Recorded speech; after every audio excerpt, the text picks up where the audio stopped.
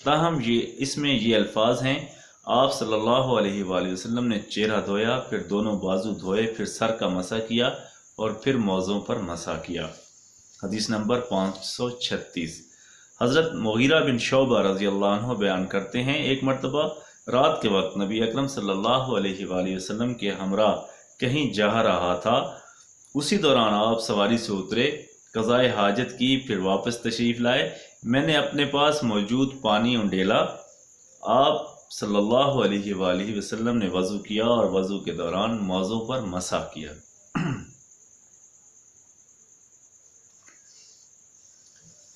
اس سلسلہ کی حدیث نمبر 537۔ حضرت مغیرہ بن شعبہ رضی اللہ عنہ بیان کرتے ہیں، ایک مرتبہ نبی اکرم صلی اللہ علیہ وآلہ وسلم کے ہمراہ سفر کر رہا تھا، آپ نے مجھ سے کہا، اے مغیرہ، پانی کا برتن پکڑو۔ میں نے برتن لیا اور آپ کے ہمراہ چل دیا۔ نبی اکرم صلی اللہ علیہ وآلہ وسلم دور تشریف لے گئے، یہاں تک کہ میری نگاہ سے اوجھل ہو گئے۔ آپ نے قضائے حاجت کے بعد آپ صلی اللہ علیہ وآلہ وسلم واپس تشریف لائے۔ اس وقت آپ نے ایک شامی جبہ پہنا ہوا تھا جس کی آستینیں تنگ تھیں۔ آپ نے آستین سے ہاتھ باہر نکالنا چاہا تو وہ نہیں نکل سکا۔ آپ نے نیچے کی جانب سے بازو باہر نکالا، میں نے پانی ڈیلا، آپ نے وضو کیا اور وضو کے دوران موضوع پر مسح کیا، بعد میں نوافل ادا کیے۔ حدیث نمبر 538۔ حضرت مغیرہ بن شعبہ رضی اللہ عنہ بیان کرتے ہیں، ایک مرتبہ نبی اکرم صلی اللہ علیہ وآلہ وسلم قضائے حاجت کے لیے تشریف لے گئے۔ جب آپ صلی اللہ علیہ وآلہ وسلم واپس تشریف لائے تو میں پانی کے برتن کے ہمراہ موجود تھا۔ میں نے آپ صلی اللہ علیہ وآلہ وسلم کو وضو کروانے کے لیے پانی انڈیلا۔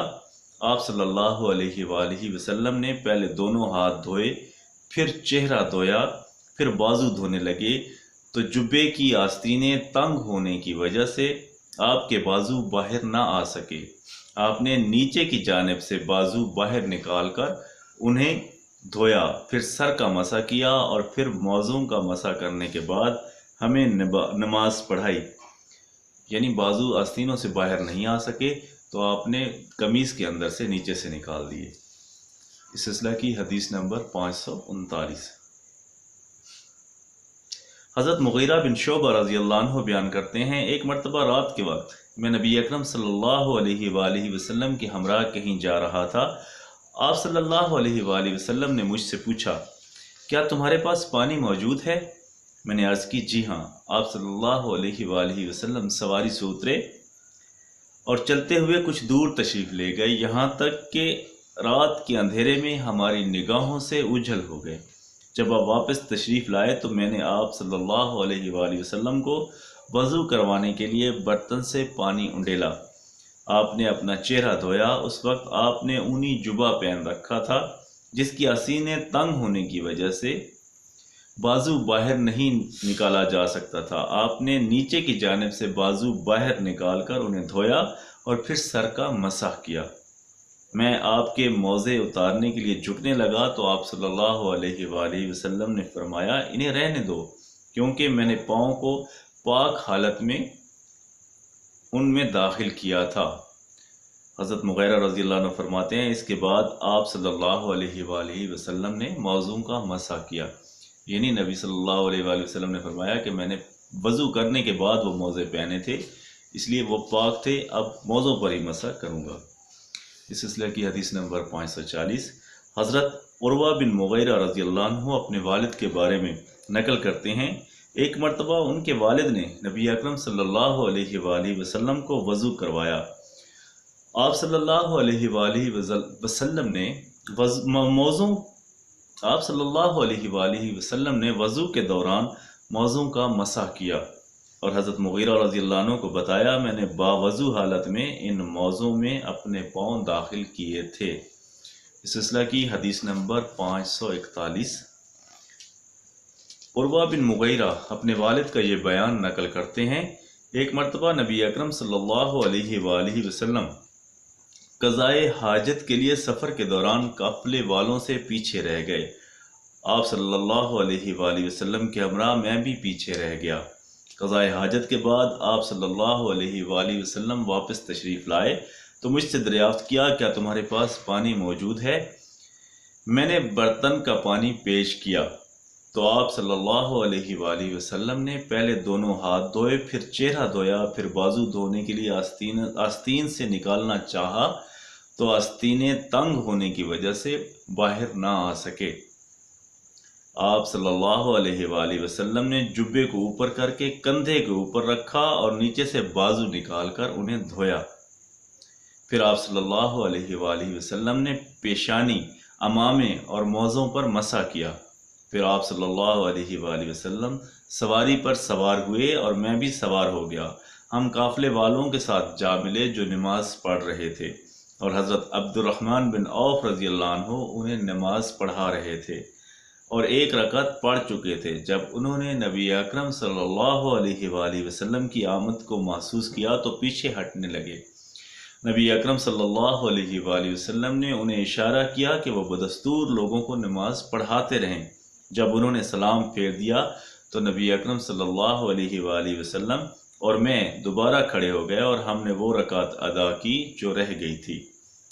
حدیث نمبر 542۔ حضرت ابن مغیرہ رضی اللہ عنہ نے اپنے والد کا یہ بیان نقل کرتے ہیں، نبی اکرم صلی اللہ علیہ وآلہ وسلم نے موزوں، سر کے اگلے حصے اور امامہ پر مسح کیا۔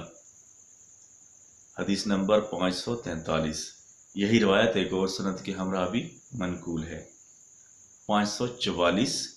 یہی روایت ایک اور سند کے ہمراہ بھی منقول ہے۔